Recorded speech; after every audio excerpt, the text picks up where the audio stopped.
안녕하세요. 저는 자연과 인간 7교시에 발표하는 사회복지학부 표현준입니다. 저희 2조 7교시에는 멸종 경영종의 특성과 사례, 야생 동식물의 보호 방법에 대하여 발표하겠습니다.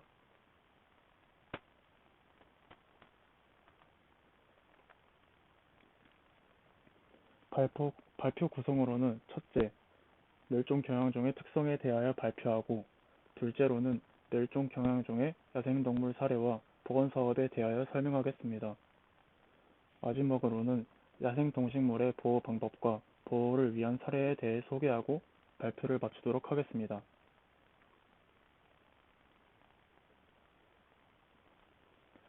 멸종 경영종의 특성 첫 번째는 상위 영향 단계에 있다는 것입니다. 상위 영향 단계에 있는 동물들이 멸종 위기인 이유는 먹이의 부족이 가장 크다고 합니다. 예시로 호랑이, 반달가슴곰, 늑대가 있습니다. 두 번째로는 몸집이 크다는 특징이 있습니다. 일반적으로 몸집이 크면 동작이 둔하고 눈에 잘 띄어 적에게 공격을 당하기 쉽기 때문에 코뿔소, 코끼리, 고래, 장수하늘소와 같은 동물들이 멸종위기에 처해 있습니다. 세 번째로는 생식력이 낮다는 특징이 있습니다. 예를 들어 안경원숭이는 1년에 한 번 딱 한 마리만 새끼를 낳기 때문에 증식 속도가 느려 멸종위기 동물에 속합니다. 네 번째로는 특정한 먹이만을 먹는다는 특징이 있습니다.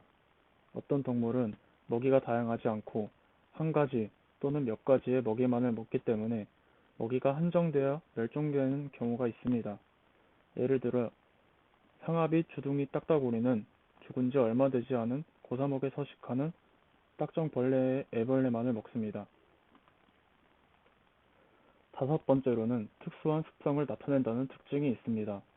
예를 들어 빨간 머리 딱따구리는 달리는 자동차 앞 유리에 부딪히는 비정상적인 습성을 가지고 있고, 캐롤라이나 앵무새는 한 마리가 총에 맞으면 주위에 여러 마리가 떼지어 모여드는 습성을 가지고 있어 멸종되기 쉽습니다.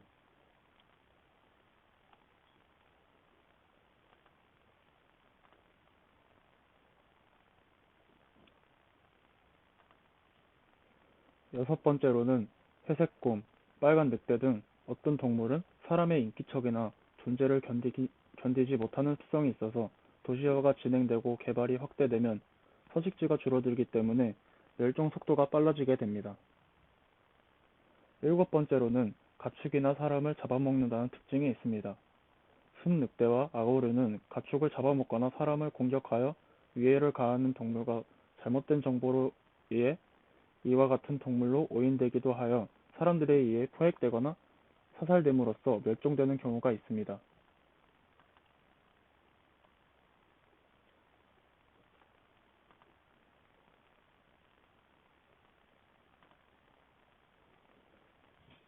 여덟 번째로는 이동로가 고정되어 있다는 특징이 있습니다.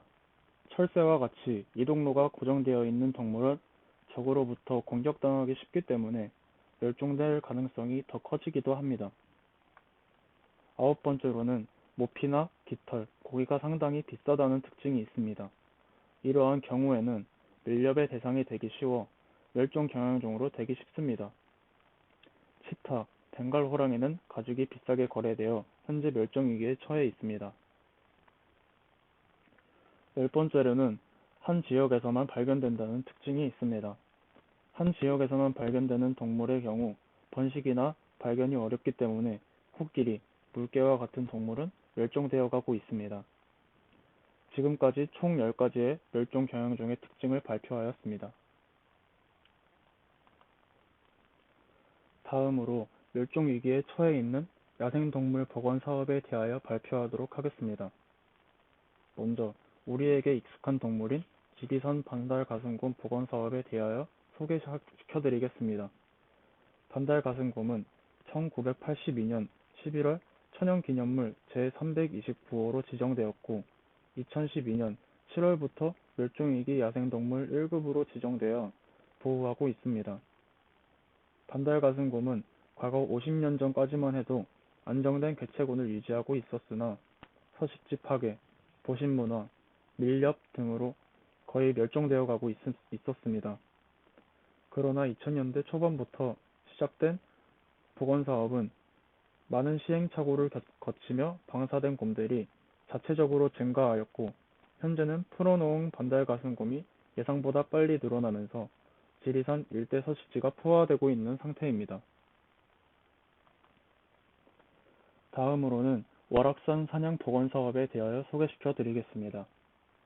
사냥은 1900년대까지 우리나라 전역에서 서식하는 것으로 기록되었으나 일제강점기와 6.25 전쟁 등을 겪으면서 개체수가 급격하게 줄어들었고 1970년에는 극히 제한된 지역에서만 서식하고 있다고 발표되었습니다.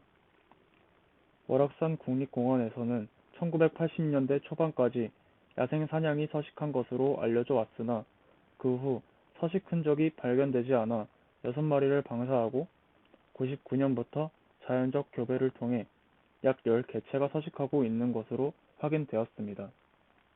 하지만 장기적인 관점에서 보면 지속적인 개체수 유지가 힘들기에 종합적인 계획을 통해 개체수를 늘리려는 계획을 추진하고 있습니다. 멸종위기종인 사냥 복원을 위해 국립공원공단은 2007년부터 2014년까지 사냥 22마리를 방사하였고, 개체수 조사를 위해 2017년부터 80대의 모인센터 카메라를 설치한 결과 2017년 89마리이던 개체수가 2018년에 98마리로 2019년은 100마리로 증가한 사실을 확인했습니다. 마지막으로 여우 복원 사업에 대하여 발표해 드리도록 하겠습니다. 여우는 과거 한반도 전역에 분포하였으나 60년대 실행되었던 쥐잡기 운동과 서식지 감소로 인해 개체수가 급격히 감소되었습니다. 이에 환경부에서는 여우를 멸종위기 동물 1급으로 지정하였고, 국립공원 일단은 멸종위기 야생동물 1급인 여우 23마리를 가족 단위로 소백산 국립공원 일대에 방사하였습니다. 앞에서 말한 쥐잡기 운동이란 전국의 쥐가 양곡 생산의 20%를 먹어치운다는 지적이 제기되면서 시작된 운동으로 쥐덫을 놓기 시작하였는데, 이 쥐덫을 먹고 죽는 야생동물들이 생겨났고, 쥐덫을 먹고 죽은 쥐를 잡아먹은 여우, 족제비 등 야생동물에게 큰 피해를 끼쳤다고 기록되어 있습니다. 지금까지 멸종위기에 처해 있는 야생동물 복원 사업에 대하여 발표하였습니다. 다음으로 야생동식물의 보호 방법에 대하여 소개시켜 드리도록 하겠습니다. 첫 번째, 법규의 정비. 야생동식물을 보호하려면 멸종위기종의 서식지 보호 등을 규정한 국내, 국제 법규를 준수하여야 한다.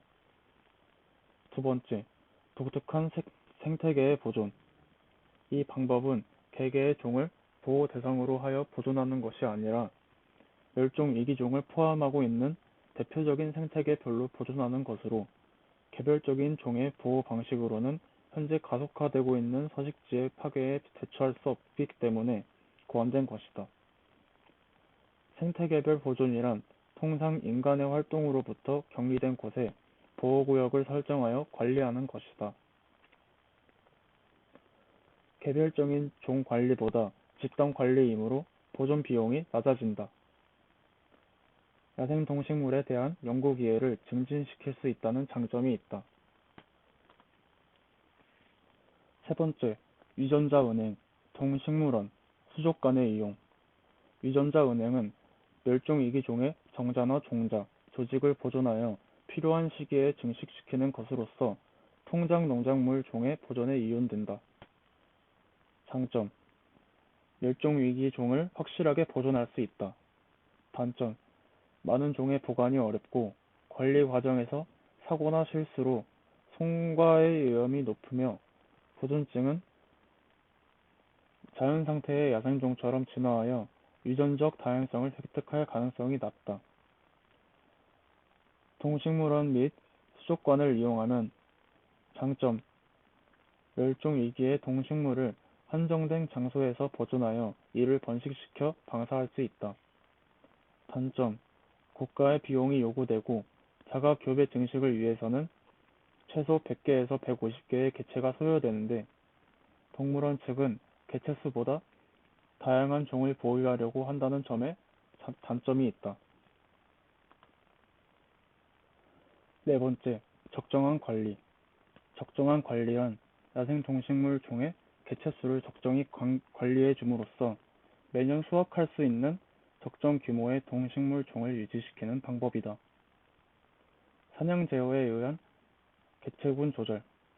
번식 속도가 빠른 동물에 적용할 수 있는 것으로 수렵 시기 및 수렵 대상 종 제한, 수렵 지역 지정, 수렵 구역 내 일일 수렵 인수 제한, 수렵 종의 크기, 마리수, 성별의 지정 등의 방법이 있다.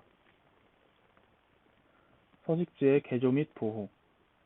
보호하고자 하는 종의 섭식 형태, 선적, 교미 행위, 알 품기 등 생태학적 지식이 충분히 알려진 종에 대해서는 서식지를 개조하거나 보호함으로써 효율적인 관리를 할 수 있다. 예를 들어서 늪지나 물가, 연못이나 늪지를 주기적으로 배수하여 천이 과정을 지연한다. 어류, 자연적이거나 인공적인 은신 및 서식처를 제공한다. 다음으로 야생동식물의 보호를 위한 사례에 대하여 소개시켜 드리겠습니다. 더 나은 세상을 만들기 위해 나무를 심는 기업 네이처 앤드 피플에서 멸종위기 동물을 살리는 가방을 만들었습니다. 동물의 가죽 대신에 인조 피혁을 사용하였고 가방에는 멸종위기 동물들이 처한 위험 상황에 대해 영어로 프린팅되어 있습니다. 이 가방은 여우, 코끼리, 분홍 돌고래, 북극곰, 기린, 코끼리를 주제로 제작되었습니다. 다음 사례로는 바다를 생각하는 스시 전문점입니다. 모든 수산물의 85% 이상이 심각한 착취의 결과로 바닷속은 이미 사막화가 진행되고 있습니다. 미국 오리건의 참치 전문 레스토랑 밤부 스시는 자신이 바다로부터 해산물을 받았으니 그 이상은 바다에 돌려준다는 취지로 해양생물학적 요지로 꼽히는 바하마 지역을 약 40만 에이커를 구매하였고 바닷속 생물들이 적법하고 건강하게 자라도록 도우며 과학자들을 후원해 어종 보호를 위한 연구를 돕고 있습니다. 2015년 전 세계적으로 뉴욕 맨해튼의 엠파이어 빌딩 벽면에 빛으로 멸종위기종 야생동물을 알리는 퍼포먼스가 진행되었습니다. 이 퍼포먼스가 열리기 바로 전 짐바브웨의 국민 사자라 불리는 새실이 사냥을 당했던 사건이 있었는데 이를 계기로 해양보존협회가 엠파이어 빌딩 벽면에 빛으로 야생동물들의 모습을 쏘는 캠페인을 진행하였습니다. 이 퍼포먼스는 빛을 이용하여 사람들에게 멸종위기 동물의 소중함을 알리고자 하는 취지로 제작되었다고 합니다. 다음으로는 우리가 잘 아는 LG U+가 시행했던 캠페인에 대하여 소개하겠습니다. 2019년 LG U+는 세계자연기금과 함께 멸종위기 동물 보호를 위한 온 오프라인 캠페인을 진행하였습니다. LG U+와 WWF는 멸종위기 동물 보호를 위해 VR, AR 콘텐츠를 비롯해 오프라인 체험존, 팝업북, 모바일 실천 이벤트 등 온 오프라인 전방위적 캠페인 활동을 함께 펼쳤고 AR로 만나는 멸종위기 동물 콘텐츠에서는 붉은 늑대, 아시아 코끼리, 시베리아 호랑이, 북극곰 등의 동물을 360도로 둘러볼 수 있게 구현해냈다고 합니다.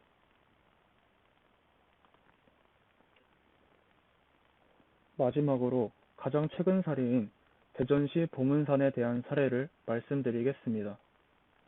최근 대전시가 보문산을 대표적인 중부권 도시여행지로 조성하겠다며 보문산 도시여행 인프라 조성 계획을 추진하고 있는 가운데 보문산에서 멸종위기종이 잇따라 발견되어 보문산을 야생동식물 보호구역으로 지정해야 한다는 주장이 제기되었습니다.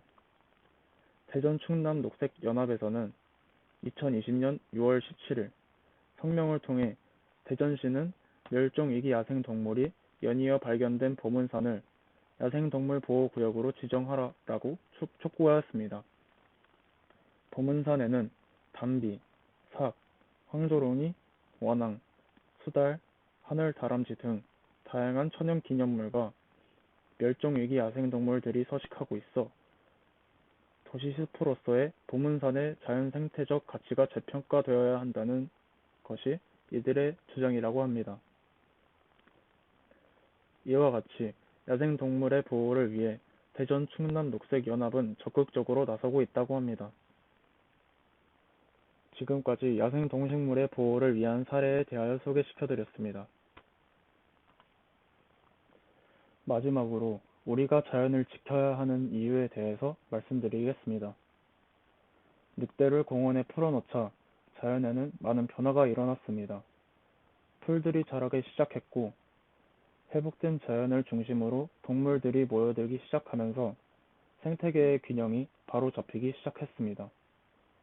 현재 세계적으로 멸종 위기에 놓인 동식물은 점점 많아지고 있고 인간의 사냥과 산업화로 지구온난화가 심각해지고 있습니다.